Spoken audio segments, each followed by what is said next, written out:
Hello! This week is all about rectus diastasis or abdominal separation or diastasis recti, whatever you call it. What is it?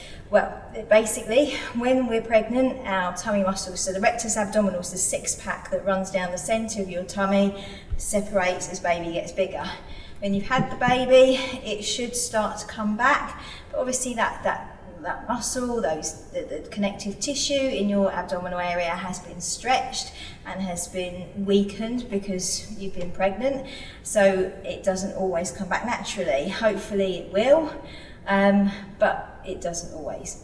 So when you've got a gap, that's called rectus diastasis, and it can start from just where your rib cage is, right the way, if you can see, down to just above your pubic bone. So your rectus abdominis goes all the way there, and you can have a different gap above your belly button to the size that you've got below your belly button. It's quite common to have a bigger gap around your navel. And it means that while you've got that gap, then you've got a weakness in your core. And it means that things like you might experience more backache because your tummy muscles at the front are not supporting your back properly. You may feel that you get a little bit of pelvic floor weakness because it's all connected. You may have some problems with your hips and your pelvis. And it's all connected with the core and the way that the core works and the way that it functions as a whole to keep your body strong. So that's what it is. It's that gap that comes when you're pregnant. You need to be aware of what you can and you can't do while you've got that gap, and this is what this week's going to be all about. So tomorrow we're going to show you how to check for rectus diastasis, and then we're going to tell you things that you need to be aware of and things that you need to avoid. So basically, it doesn't matter if you had your baby 6 weeks ago or if you had your baby 16 weeks ago, 16 years ago.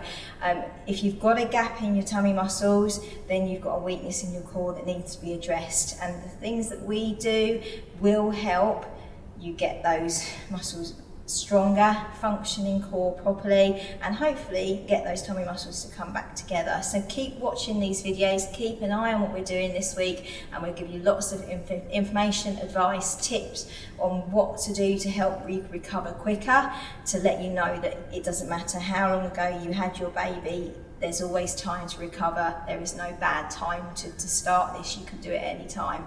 I learned about hyperpressives and about breathing when my children were about 12 and 10, I guess. So, and it's worked for me. So don't panic. That's what it is. That's separation of your tummy muscles. Let's spend this next week together focusing on how we can get you strong again.